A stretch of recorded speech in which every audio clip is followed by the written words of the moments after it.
তিনি বিদ্রোহী চিত্ত অধিকারী, তিনি বিদ্রোহী।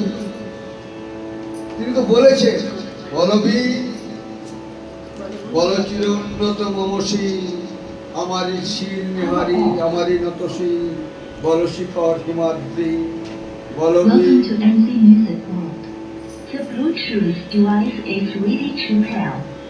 তার সেই বিদ্রোহী সত্তার আড়ালেও একটি কোমল প্রেমের সত্তা তার মধ্যে লুকিয়ে আছে, লুকিয়েছিল।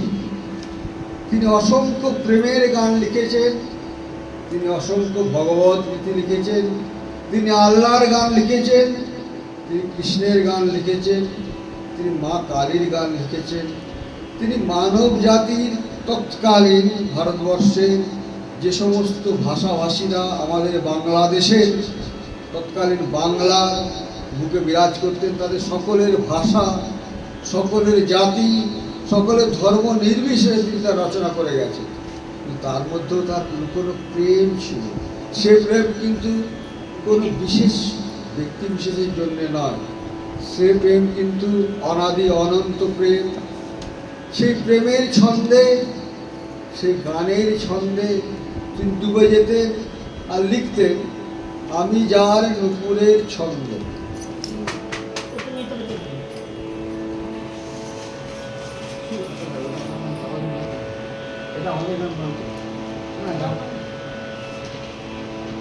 আমি যার নূপুরের ছন্দ, কেউ কার সুর, কে সেই সুন্দর কে,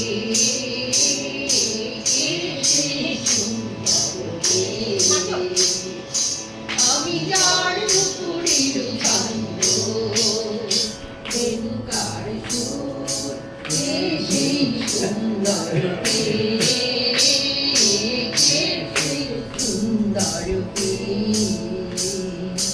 আমি যার বিলাস যমুনা, আমি যার বিলাস যমুনা, বিরহ বিদুর, কে সেই সুন্দর কে,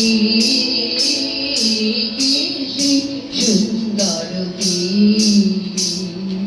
যাহার গানের আমি বনমালা, আমি যার কথার কুসুম ডালা, আমি যাহার গানের আমি বনমালা, আমি যার কথার কুসুম ডালা, না দেখা সুদূর, কে সেই সুন্দর কে, কে সেই সুন্দর কে।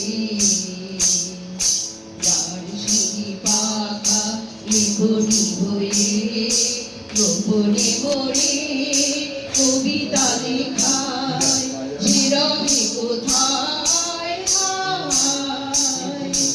আমি যার বর্ষার আনন্দ কে গান, নিজের সঙ্গে দামিনী রেখা। আমি যার বর্ষার আনন্দ কে গান, নিজের সঙ্গিনী দামিনী রেখা। হে মম অঙ্গে কাতরুকে উর, হে মম অঙ্গে কাতরুকে উর, কে সেই সুন্দর কে, কে সেই সুন্দর কে। আমি আর নূপুরের ছন্দ,